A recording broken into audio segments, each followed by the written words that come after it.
Gaza city দখলে Israeli পরিকল্পনাকে বিপজ্জনক আখ্যা দিয়ে এর নিন্দা জানিয়েছেন জাতিসংঘের রাষ্ট্রদূতরা। তবে নেতানিয়াহুর দাবি দখল নয়, বরং গাজাকে হামাস মুক্ত করাই তাদের লক্ষ্য। এদিকে ইসরায়েলি হামলায় ২৬ ত্রাণ প্রত্যাশী সহ অন্তত ৫২ ফিলিস্তিনি নিহত হয়েছে। অনাহারে আরও ৫ জন সহ মোট মৃত্যু হয়েছে ২১৭ জনের, যার মধ্যে ১০০ জনই শিশু। ইসরায়েলের গাজা দখলের পরিকল্পনার পর থেকে বাড়ছে আন্তর্জাতিক চাপ ও নিন্দা। তেল আবিবের অভিযান সম্প্রসারণের সিদ্ধান্ত প্রত্যাহারের আহ্বান জানিয়ে রোববার যৌথ বিবৃতি দিয়েছে যুক্তরাজ্য, ডেনমার্ক, ফ্রান্স, গ্রিস ও স্লোভেনিয়া। গাজায় সামরিক অভিযান আরও সম্প্রসারণে ইসরায়েল সরকারের সিদ্ধান্তের নিন্দা জানাই। এই পরিকল্পনা আন্তর্জাতিক মানবিক আইন লঙ্ঘন।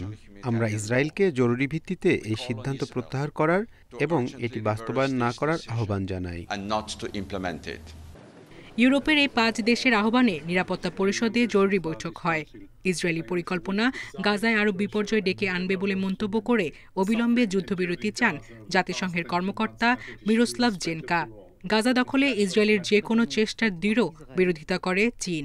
পরিকল্পনাকে আন্তর্জাতিক আইনের স্পষ্ট লঙ্ঘন বলেছে রাশিয়া, আর ইসরায়েলের সিদ্ধান্তকে ভুল বলে অভিহিত করেছে যুক্তরাজ্য।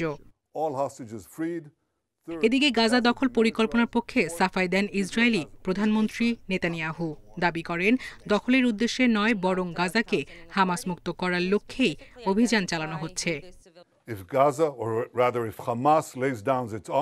হামাস যদি অস্ত্র সমর্পণ করে এবং বাকি জিম্মিদের মুক্তি দেয়, তাহলে কালই যুদ্ধ শেষ হতে পারে। আমাদের পরিকল্পনাই যুদ্ধ শেষ করার সেরা উপায়।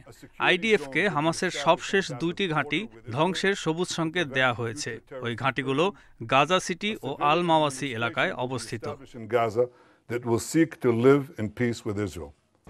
সংবাদ সম্মেলনে ফিলিস্তিনদের ক্ষুধার্ত থাকার কথা অস্বীকার করেন নেতানিয়াহু।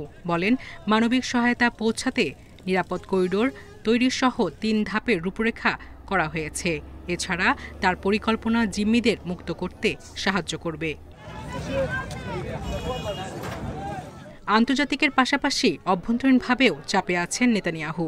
ইসরায়েলের অর্থমন্ত্রী বেজালেল স্মোট্রিচ বলেন, নেতানিয়াহু আইডিএফকে বিজয়ে নেতৃত্ব দিতে পারবেন বলে বিশ্বাস করেন না তিনি। সায়রা খান, ইন্ডিপেন্ডেন্ট নিউজ।